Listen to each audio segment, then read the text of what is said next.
Okay, the reading, writing, and communication standards we're going to be focusing is on 3rd grade standard 2 reading for all purposes. Evidence outcome A, use key details and ideas to ask and answer questions to demonstrate understanding of a text, referring explicitly to a text as the bias for the answer. So my main goal for this lesson is going to be understanding reading comprehension of difficult vocabulary words and their definition. So first of all, what does reading comprehension mean to you? To understand what you're reading. Very good. That's exactly what it means. So we're going to be putting the puzzle together, what the author wants us to understand from the text. So today I'm going to be reading Room on a Broom by Julia Donaldson.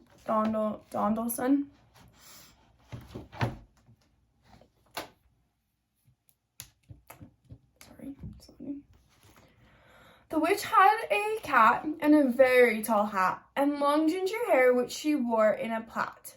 How the cat purred and how the witch grinned as they sat on their broomstick and flew through the wind.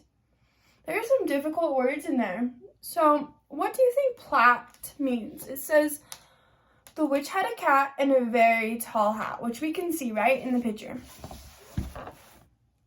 Yeah. And then it goes on to say long ginger hair which she wore in a plait. So what color is ginger? Orange. Good, we can see that in the picture. So we know that we're talking about long ginger hair, which she wore in a plait. What does plait mean? So A, braid, B, Taco Bell, C, pointy black hat, and D, cat. So let's eliminate some of our options. What is it definitely not? Well, it's not Taco Bell. Very good. So let's get rid of that. And she didn't wear her hair in a cat.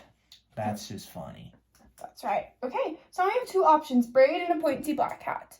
So let's try to fill in the missing blank with these. Let's start with, which one do you want to start with? Pointy black hat. Okay, go ahead. And long ginger hair, which she wore in a pointy black hat. Can you wear your hair in a pointy black hat?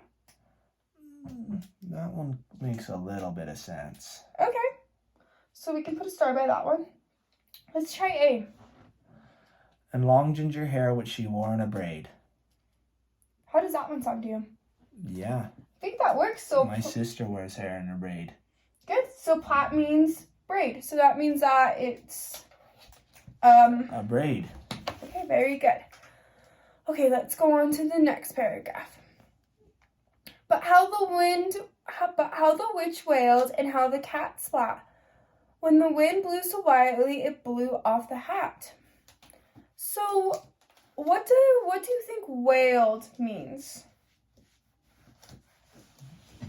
But how the witch wailed. Well,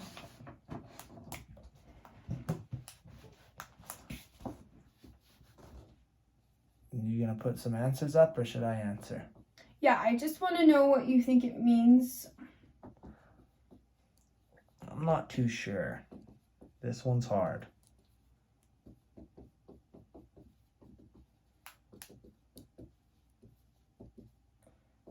Okay.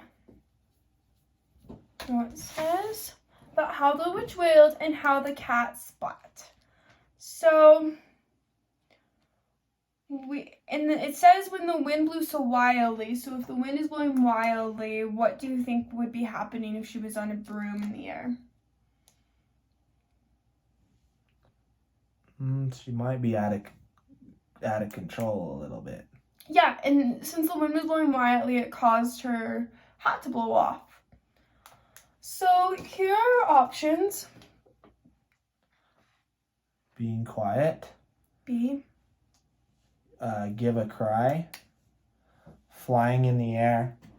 And happy. All right, so let's eliminate some. If the wind is blowing wildly, what do you think she might be? Well, there should probably be pretty noisy. So I'm going to say being quiet's not one. Okay, good. Let's get rid of that. So giving a cry might, she might Yeah, that sounds pretty good. flying in the air. Well, I don't think so, because I think we're talking about noises, and flying is not a noise. Okay. And neither is happy. Okay, so wailed, in other words, means To give a cry. or a loud noise. Very good. All right.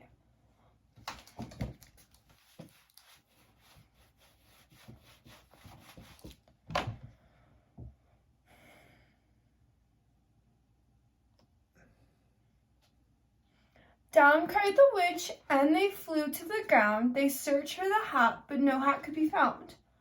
So, can you make sense of those words in the last paragraph? Yeah, they're pretty easy. Okay. Let's move on to the next page. Then out of the bushes on thundering paws, there bounded a dog with the hat in his jar.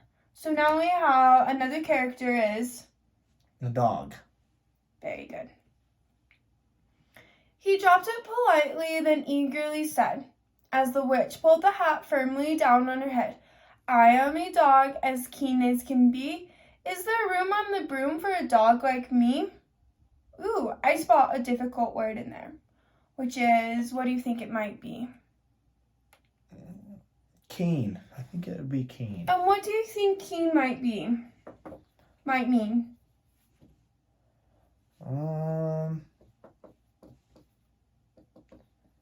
I don't know. Something about the dog. Let's use some of our context clues. Let's focus on the illustration. He's smiling.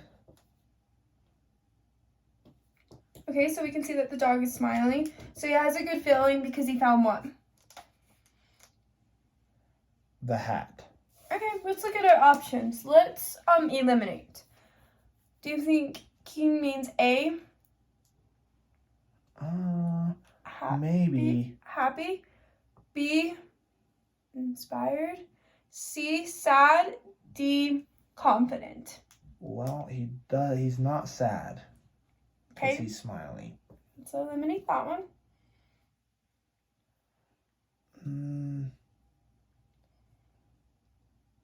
I'm gonna say... Maybe we should fill in the missing blank. I am a dog as... Let's try inspired. Inspired as can be. That one seems a little weird to me. Yeah, I think so as well. So we have two options. We have happy and confident. So I can see how clearly there is a context clue on there if we were being a detective and trying to focus on an illustration about the dog. And you mentioned that he had a smile. Yeah, so it probably means... Oh, and that he's happy. Yeah, good. So I am a dog as happy as can be. So keen means... Happy. Very good.